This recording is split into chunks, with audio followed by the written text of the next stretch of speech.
Sir! Basta. Sir, ganun tanghali, sir. Oh, basta. Ayos na ba tong kotse ko? Nasimulan ng gawin? Yun nga, sir may problema, sir. Problema? Bakit? Yung mga mekaniko ko, sir, nagbakasyon. Yung isa, pumuntang probinsya, isa naman nagkasakit. Paano yan? Ang hirap ng walang kotse ngayon, di ba? Ang hirap mag-commute, ang init-init. Paano gagawin natin yan? Hindi, sir, nagawan ko naman ng paraan. Oh. Hanap ko ng kapalit. Ah, talaga? No, sir. Nasa yung mga kapalit, mabuti. Sige, para maayos na agad to. Actually, sir, nandyan na, sir. Pero, sir, inform ko na kay babae itong mga sir, ha? Babae? Babae. Parang ngayon lang ako nakarinig ng mekaniko babae. Pero hindi, kung okay naman sila, kung magaling naman ang mekaniko, Hindi, di sir. okay. Magagaling to, sir. Ha, talaga? Pero, sir, unahan ko na kayo, ha? Iba yung mga style nila, eh. Di okay lang. Basta alam nila ang gagawin. Basta maayos tong kotse. Okay na ako dyan. Ay, sir, actually, sir, na-check na nila to. Ha? Na-check na nila to. Tawagin ko na lang, sir. Okay, sige, sige. sige, sige. Ay. Kayo yung mekaniko? Opo. Kumusta? Oh. Okay lang. Paano okay? Okay, walang problema. Hindi, paano walang, hindi, may problema to. Kaya nga dinala to dito para ma-check kung ano yung sira. May problema, check. Ay, di niya alam. Hindi niya alam.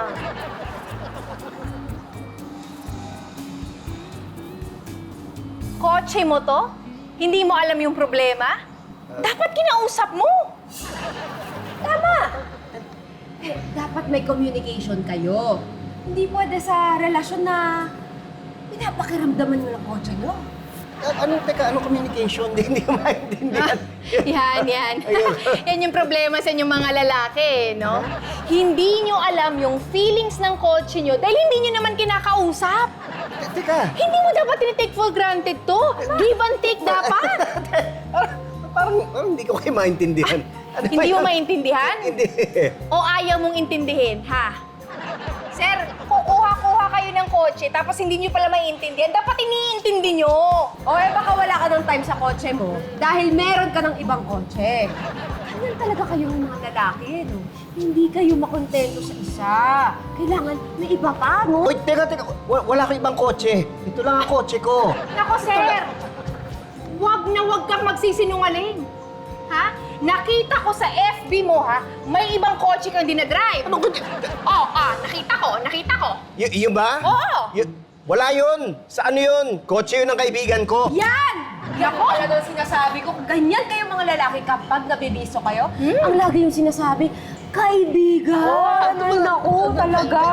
Kaibigan ko lang naman talaga. Teka, ano bang problema? Ha? Ikaw! Ikaw magsabi. May problema, oh. May boses ba ang kotse mo sa relasyon? O ikaw na lang palagi nasusunod? Nako. Boses? Paano boses? Kotse lang to. At higit sa lahat, sir, dapat alamin mo kung anong kailangan nito para hindi na kayo umabot sa ganito. Diyan ka na nga! Lalaki talaga. Mga lalaki talaga. Gigigil na rin talaga. Uy! Sir, kamusta? Ay. Alam niyo na, sir, kung ano mali sa kotse niyo? Walang mali sa kanya. Ako ang mali. Sir, alam niyo na ba kung anong kailangan gawin? Oo. Bibilang ko siya ng bulaklak.